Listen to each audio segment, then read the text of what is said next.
और बड़ी खबर इस बीच वर्धमान से आ रही है। कीर्ति आजाद यहां पर चुनाव जीत गए हैं। टीएमसी के कीर्ति आजाद ने यहां जीत हासिल की है और वर्धमान से चुनाव लड़ रहे थे। टफ मुकाबला था, लेकिन फिलहाल उन्होंने जीत हासिल की। 1,37,000 से वो जीते हैं। तो भारतीय जनता पार्टी के बगावती नेता जिन्होंने टीएमसी ज्वाइन की और अब दिलीप घोष को उन्होंने हराया है। भारतीय जनता पार्टी के नेता, तो सोचिए जरा, जो कभी बीजेपी के नेता थे वो अब टीएमसी के नेता बनकर टीएमसी के पुराने नेता को बीजेपी की टिकट पर चुनाव हरा रहे हैं। राजनीति क्या ना करवाए, लेकिन आपके जहन में सवाल होगा कि अगर उत्तर भारत में भारतीय जनता पार्टी को नुकसान पहुंचा है तो क्या वाकई दक्षिण भारत में भारतीय जनता पार्टी ने बहुत मजबूती के साथ अपनी पैठ की है, मजबूत की है? ये जरा समझने की कोशिश करते हैं। मनोज सर, क्या कुछ आंकड़े सर आपके पास और मतलब क्या है 2019 के मुकाबले 2024 का? देखिए इस बारी बीजेपी की परफॉर्मेंस साउथ में काफी अच्छी है। उनके जो टोटल नंबर ऑफ सीट्स है उसमें करीब 50% का इंक्रीज है। पहले 2019 में उनकी टोटल 33 सीट्स थी और अभी उनकी 50 के करीब सीट्स हैं। तेलंगाना में जैसे पहले 4 सीट थी वैसे अभी 8 सीट हैं। तमिलनाडु में उनकी एंट्री होती है, 1 सीट में वो आगे हैं। केरल में उन्हें 1 सीट मिलती हुई नजर आती है। लेकिन अगर हम कर्नाटक की बात करें तो कर्नाटक में उनको नुकसान है। पहले 26 सीटें थी और इस बारी उनकी 19 सीटें हैं। और लेकिन अगर हम आंध्र प्रदेश की बात करें तो टीडीपी बीजेपी अलायंस वहाँ काफ़ी ज़्यादा उसकी पोजीशन काफ़ी अच्छी है। लेकिन अगर हम साउथ की बात करें तो जो दो सबसे इम्पोर्टेंट चीज़ क्या है जी सर, कि साउथ में जो बीजेपी का गेम था वो ये था कि तमिलनाडु में उनको एंट्री मिले और वो एज एन इंडिपेंडेंट एक नेशनल पार्टी और वहाँ उनकी परफॉर्मेंस अच्छी हो।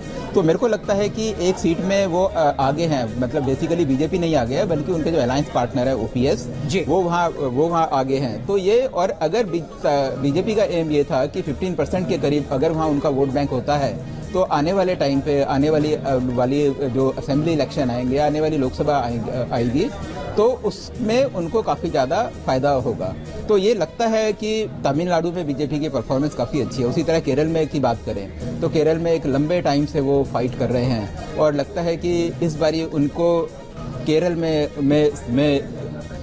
उन्हें सक्सेस अपने ही दम पर मिलेगी। तो ये भी मेरे ख्याल से उनके लिए एक बहुत बड़ा अचीवमेंट होगा। लेकिन नॉर्थ में जो टोटल उनको नुकसान हुआ 53 सीटों का, वो लगता है वो साउथ में जो उसकी भरपाई है उसकी भरपाई नहीं हो पाई सर। लेकिन 2019 की परफॉर्मेंस के मुकाबले 50% ज्यादा बेहतर कर रही है 2024 में बीजेपी। हाँ, और लगता है कि आने वाले टाइम पे वो एक बहुत ही स्ट्रांग पार्टी के रूप में वहाँ एक एस्टेब्लिश होगी। और अगर हम सिंगल पार्टी की बात करें तो मेरे को लगता है कि पूरे साउथ में सबसे बड़ी पार्टी आज की डेट में बीजेपी है। ठीक है, वाईएसआर और बाकी सारी पार्टी छोटी। विकास चंद्रा, बीजेपी की जो ये रणनीति थी दक्षिण की, क्या ये उसी दिशा में टैली भी जा रही है कि हम 33 से बढ़कर लगभग 50 पर पहुंच गए हैं, या जो सोचा था बीजेपी ने वो अभी हासिल नहीं हो पाया दक्षिण में? विकास चंद्रा,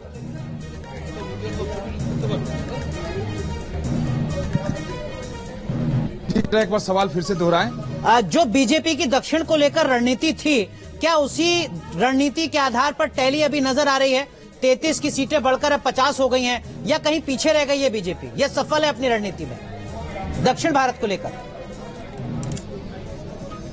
नहीं, जो दक्षिण में सफलता मिली है इस लोकसभा चुनाव 2024 में, उसको लेकर बीजेपी में काफी प्रसन्नता है। क्योंकि देखिए, बीजेपी केरल और तमिलनाडु में दावे तो कर रही थी, लेकिन बाद में बीजेपी का भी कहना था कि यहाँ पर सबसे बड़ी चुनौती यह है कि अपने पांव को जमाओ, अपनी राजनीतिक जमीन को मजबूत करो। और इस समय बीजेपी के नेता ये कहते हुए नजर आ रहे हैं कि बेशक तमिलनाडु में सीटें जितना हम चाहते थे नहीं अगर हमें मिली, कर्नाटक में अगर हमको नहीं मिली, लेकिन माफ करें कि केरल में, लेकिन उनका कहना है कि कर्नाटक से निकल करके अब हम सभी राज्यों में पहुंच गए हैं और हमारी एक राजनीतिक जमीन वहां पर अब बन गई है। उनका कहना है कि 2024 के लोकसभा चुनाव का सबसे बड़ा जो लाभ पार्टी को मिला है वो ये मिला है कि दक्षिण भारत में अब बीजेपी एक अनजान पार्टी के रूप में नहीं रही, जैसा कि पहले उसकी स्थिति थी कि कोई उसके पास आता नहीं था। कुछ आरएसएस के कार्यकर्ता ही बीजेपी के कार्यकर्ता के तौर पर काम किया करते थे। तो कहा कि बीजेपी के सभी नेताओं का लगभग कहना है, जितने लोगों से मैंने बात किया, कि सबसे बड़ी सफलता 24 की है कि दक्षिण भारत में बीजेपी को अपनी एक पहचान मिल गई। जहां से उम्मीद नहीं थी वहां भी बीजेपी को सफलता मिली है और बीजेपी अब वहां गांव-गांव तक पहुंच गई है। और भविष्य की बात बीजेपी के नेता कर रहे हैं कि अब दक्षिण भारत में बीजेपी राजनीति करेगी। तो अब एक उनका कहना है कि एक राष्ट्रीय चरित्र जो है इस बार के चुनाव में बीजेपी का नया। चलिए बने रहिए विकास, हम लौट रहे हैं आपके पास, लेकिन इस बीच एक जो बड़ी खबर आ रही है वो भी दर्शकों को बता देते हैं। अलवर सीट से भूपेंद्र यादव फिलहाल चुनाव जीत गए हैं। आपको बता दें कि केंद्र में मंत्री हैं भूपेंद्र यादव और फिलहाल वो चुनाव जीत गए हैं अलवर सीट से और उनका चुनावी मैनेजमेंट भी काफी चर्चा में रहा क्योंकि अच्छा मैनेजमेंट उनका माना जाता है। 48,000 वोटों से जीते हैं और ये लगभग तय माना जा रहा था मनोज सर। हाँ देखिए, लेकिन अगर हम देखें पिछली बारी वहाँ बीजेपी का विक्ट्री मार्जिन काफी अच्छा था, तो ये उम्मीद थी कि भूपेंद्र यादव का विक्ट्री मार्जिन वहाँ 50-60,000 के करीब ही होगा क्योंकि वहाँ थोड़ा सा लोकल अपोजिशन था, लेकिन वो बहुत बड़ी शख्सियत है। और अगर हम बीजेपी की बात करें तो बीजेपी में जो स्ट्रेटेजिस्ट के तौर पे जो नेता है उसमें भूपेंद्र यादव का नाम सबसे ऊपर है। और भूपेंद्र यादव की लीडरशिप में आपने देखा होगा कि बिहार का इलेक्शन लास्ट टाइम बीजेपी ने बहुत बाकी कई राज्यों में भी, हाँ बाकी कई राज्यों में एक जो सवाल है सर, मैं उसके बाद राजस्थान में उत्तर प्रदेश की भी बात आपसे करना चाहता हूं। उत्तर प्रदेश में जो सहयोगी दल हैं, क्या इस बार वो रणनीति काम नहीं आई क्योंकि राजभर के बेटे घोषी से चुनाव हार रहे हैं, इसके अलावा अनुप्रिया पटेल की जो दूसरी सीट है वो भी चुनाव हार रही है और इसके अलावा जो बाकी जो उनके सहयोगी थे संत कबीर नगर से प्रवीण निषाद वो भी चुनाव हार रहे हैं, तो ये पूरा मैनेजमेंट कैसे गड़बड़ हो गया? नहीं देखिए, उत्तर प्रदेश में तो पूरा एनडीए की हालत खराब है। मेरे सामने जो अभी डेटा है इलेक्शन कमीशन की वेबसाइट मैंने खोली भी है, तो उसमें बीजेपी को लीड अभी सिर्फ 31 सीट्स में है। जब हमने लास्ट टाइम खोली थी तो ये 36 सीट्स में थी। तो मेरे को लगता है कि बीजेपी की पूरी स्ट्रेटेजी वो अपना जो कम्युनिकेट करना चाहते थे वहाँ सेंटर, तो एक जो मैसेज गया कि वहाँ सेंट्रल लीडरशिप और स्टेट लीडरशिप के बीच में थोड़ा कॉन्फ्लिक्ट है, तो वो सारी चीजों का मेरे को लगता है कि एक बहुत ही नेगेटिव इम्पैक्ट हुआ। और दूसरी तरफ से अखिलेश यादव और राहुल गांधी ने मिलकर इलेक्शन बहुत अच्छे तरीके से फाइट कर। ये तस्वीरें हम दिखा रहे हैं सर, राहुल गांधी प्रियंका गांधी के साथ प्रेस कॉन्फ्रेंस के लिए पहुंच चुके हैं। बस कुछ ही देर में जो प्रेस कॉन्फ्रेंस है उसकी शुरुआत यहाँ पर राहुल गांधी की तरफ से की जाएगी। लगातार कांग्रेस पार्टी की तरफ से वो दावा कर रहे थे कि इंडिया गठबंधन 295 सीटें जीतेगा, हालांकि अभी तक की जो टैली है वो 228 पर है, ठीक उसी तरीके से जैसे बीजेपी अब की बार 400 पार की बात कर रही थी, लेकिन टैली 300 से नीचे है। राहुल गांधी और प्रियंका गांधी कांग्रेस मुख्यालय पहुंच चुके हैं। प्रेस कॉन्फ्रेंस कुछ ही देर में शुरू होगी। डॉक्टर अजीज खान हमारे साथ जुड़े हुए हैं, समाजवादी पार्टी के प्रवक्ता। अजीज खान साहब, अब सत्ता में तो आप नहीं आ पा रहे हैं, गठबंधन आगे कंटिन्यू रह पाएगा सर? इसको लेकर भी तमाम तरीके के सवाल हैं। अरे भाई अनुराग जी, शुभ शुभ बोलिए।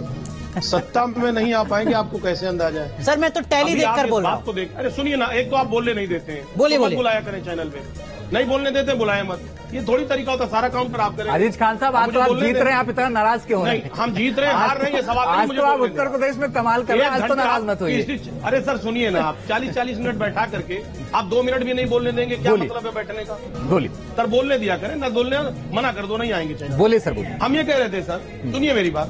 अभी देखिए, टोटल जो राउंड होता है वो 21, 22, 23 राउंड, यहाँ तक कि 27 राउंड भी काउंटिंग की होती है। थोड़े वक्त पहले अभी 14 राउंड तक मैक्सिमम जगह काउंटिंग हुई है। इलेक्शन कमीशन लगातार जो है वो काउंटिंग को बहुत ढेवा करवा रहा है। आप देख रहे हैं, आपका भी जो टैली दिख रहा है ऊपर, वो एक ही फिगर बहुत लंबे टाइम से दिख रहा है। क्यों एक ही फिगर दिख रहा है? वो या तो प्लस होता है या माइनस होता है। मैं आपको बता रहा हूं, स्पष्ट करना चाहता हूं कि अभी जब काउंटिंग होगी बड़े लेवल पे कई राउंड की, तो जो कुछ स्थितियां दिख रही हैं वो बहुत कुछ बदल जाएंगी, क्योंकि ये हम पहले भी बताए थे, ये चुनाव जनता लड़ रही है, पार्टियां नहीं लड़ रही है। डॉक्टर अजीज खान, माफ कीजिए आपको रोक रहा हूँ। सुनिए, उत्तर प्रदेश की 5-7 लोकसभा सीट जरा आप दर्शकों को बता दें एक बार, जहां पर काउंटिंग बहुत धीरे से चल रही है और सपा के कार्यकर्ताओं ने आपत्ति जता दी है अपने चुनाव आयोग के आगे।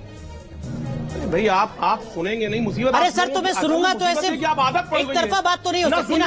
आपने आरोप लगाया चुनाव आयोग के ऊपर, मैं आपको मौका दे रहा हूँ, बताइए आप 5-7 लोकसभा सीटों के नाम बता दीजिए। सच बात कह रहा हूँ, नहीं हम आरोप नहीं लगा रहे, आपको भी पता आरोप नहीं लगा रहे। और अगर आप सवाल कर रहे हैं तो सुनिए भी, खाली सवाल मत करिए। आप ये बताइए, कब से आपकी टैली जो ऊपर दिख रही, पिछले 1.5 घंटे 2.5 घंटे से दिख रही है, क्यों नहीं उसमें आंकड़े बदलाव आ रहे? या तो घट जाएगा या बढ़ जाएगा, आप भी इस बात को जानते हैं। दूसरी बात, आप पहले कंप्लीट करने दीजिए। यही बीजेपी के भी प्रवक्ता बैठे हैं, सब कह रहे बड़ा बदलाव हो गया, साउथ में ये हो गया। मैं जानना चाह रहा हूं, चाहे वो साउथ हो, चाहे वो मिडिल हो, चाहे वो राजस्थान हो, महाराष्ट्र हो, क्या स्थितियां हुई? आदमी की नैतिकता भी होती है। वही महाराष्ट्र जहां पर पार्टियों को खंडित कर दिया आपने, लाकर के टुकड़े टुकड़े कर दिया, जनता के जनादेश को आपने कहीं ना कहीं उसको इग्नोर कर दिया। आप देखिए जनता ने क्या किया, जनता ने उसी महाराष्ट्र में अपना आदेश दिया, और वो आदेश क्या है? अब बीजेपी माने ना माने, राजस्थान की स्थिति क्या है आप मुझे बताइए। वही कर्नाटका है, बड़े बड़े दावे थे, वायदे थे आपके। कर्नाटका में क्या हुआ? आज पार्टी की क्या स्थिति हो गई। आप तेलंगाना की बात कर रहे हैं, आप हरियाणा की बात कर रहे हैं। हरियाणा में किसानों ने किस तरह विद्रोह किया, किस तरह बहिष्कार किया और किस तरह बीजेपी को मुंह की खानी पड़ी, ये आप ये नहीं बताएंगे, ये भूल जाएंगे। सर, हम माननीय सब कुछ मोदी जी बता ने रहे कहा हैं। था हम ये भी 400 बता पार रहे हैं का कि नारा। मध्य प्रदेश सुनिए में मेरी पिछली बार बात। 28 नो नो नो सीटें, कंप्लीट करने राजस्थान, दीजिए। इस बार 29 सीटें हैं। हम ये भी बता रहे हैं कि हिमाचल प्रदेश और उत्तराखंड में विपक्षी पार्टी का खाता इस बार भी नहीं खुला है। हम सब कुछ बता रहे हैं, आप धैर्य मत खोइए कृपया करके। मैं तो आपको मौका दे रहा हूं कि अगर उत्तर प्रदेश में कुछ लोकसभा सीटों पर चुनाव आयोग चुनाव को प्रभावित कर रहा है तो कृपया करके दर्शकों को बताइए उन लोकसभा सीटों के नाम। सर मैं बता रहा हूं, सुनिए, वही बता रहा हूं कि माननीय मोदी जी के जो गढ़ है बनारस, उसके आसपास की सीटों में भी सेंध लग गया है। बीजेपी हार रही है। नैतिकता के आधार पर मोदी जी को इस्तीफा दे देना चाहिए। या हम बात आपने मांग तीसरी करेंगे? बार भी नहीं या बताया आपको भी? संसदीय सीट आप का। चौथे स्तंभ है, आपकी जिम्मेदारी है। ठीक है, आपकी जिम्मेदारी है। अरे सर, मैं तो जिम्मेदारी के साथ आपको मौका दे रहा हूँ। 3 बार मैंने आपसे सवाल पूछा।